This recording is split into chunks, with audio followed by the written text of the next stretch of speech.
అరే నిజంగా భయ్, నాకు అర్థం కాదు కానీ ఈయన ఎమ్మెల్యే అయినప్పుడు, ఈయనను ఎన్నుకున్నప్పుడు ఈయన దేని గురించి మాట్లాడాలా, ఏ సమస్యల గురించి మాట్లాడాలా చెప్తుండు. అంటే ఇక వాళ్ళ చొరవతోటి నియోజకవర్గంలో పనులు బాగా జరుగుతూ ఉన్నాయి, పనులు మంచిగా చేసుకుంటా ఉన్నాం అని అంటా ఉన్నాడు. ఎవరు వెంకటరెడ్డి వల్ల కావచ్చు, లేకపోతే ఉత్తమ్ కుమార్ రెడ్డి వల్ల కావచ్చు, వాళ్ళు మంత్రులు.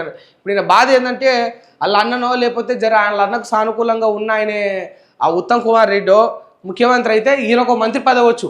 తిట్టని తిట్లు తిట్టుకునే, అమ్మన బూతులు తిట్టుకునే రేవంత్ రెడ్డి ఈయనే. ఈయనకి ఎట్లా ఏ ముఖం పెట్టుకొని ఇస్తాడు ఆయన, ఏ ఉద్దేశంలో ఇస్తాడు, ఎట్లా ఇస్తాడు మంత్రి పదవి? అది రాలేదన్న బాధ. నన్ను మంత్రిని చేయలేకపోయినరు, నేను మంత్రి కాలేకపోయినా మరి ఏం పీకనీకి మారుతారా పార్టీలు?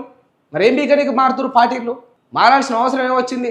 నా కన్న తల్లి లాంటిది కాంగ్రెసు, నా అమ్మ లాంటిది అని డైలాగులు కొట్టిండ్రు కదా. మరి అమ్మని వదిలి ఏం పీకనీకి పోవాల్సి వచ్చింది? పోయిన వాళ్ళు పోయినరు, మళ్ళీ ఏం పీకనీకి ఇజ్జత్ తప్పొచ్చిండ్రు?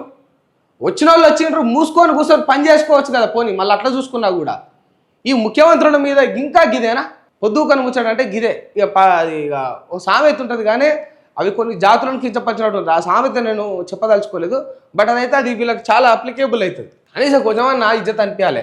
మరి నాకు మైక్ ఇచ్చిర్రు, నాకు సీట్ ఇచ్చిర్రు, నాకు కాన్స్టిట్యున్సీ ఇచ్చిర్రు, బిడ్డలందరూ నన్ను నమ్మిండ్రు, నాకు మెజారిటీ ఆఫ్ ద ఓటింగ్ జరిగింది, వచ్చింది నాకు. మరి నా మీద నమ్మకం ఉంచిన వాళ్ళకి నేను ఏం చేయాలనేది లేదు వీళ్ళకు.